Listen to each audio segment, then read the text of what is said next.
And also now artificial intelligence is being used in vaccines in a big way. For example, artificial intelligence is used to select a vaccine antigen within a virus or bacteria which can give you a longer duration of immunity. See, duration of immunity, especially given our population of 1.4 billion, it's not feasible or practical to bring people into the clinics for vaccination very often. So the vaccines developed for the future should be something where you administer once and the frequency should be very, very minimal. So that is another area which currently companies, including ours, are working on using AI to detect and select antigens which can give a longer duration of immunity. Then third thing is, um, even for a particular virus, several regions have different strains and serotypes. So it's a supply chain nightmare to make country-specific vaccines for a particular virus.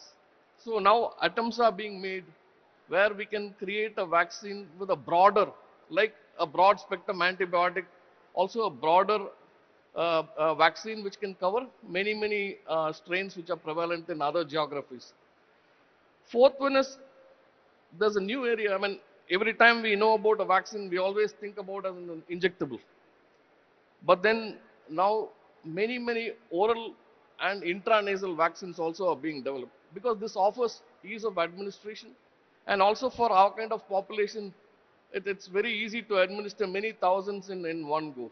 So we actually, during the COVID time, along with Griffith University, developed intranasal vaccine for COVID-19, which was very successful. But because it was a live attenuated vaccine, it had to go through a long regulatory grind, and that's why we couldn't make it available at that time. Another thing is delivery. Now, vaccines we always think as an injectable. Now there are many technologies which are being developed in the form of patches.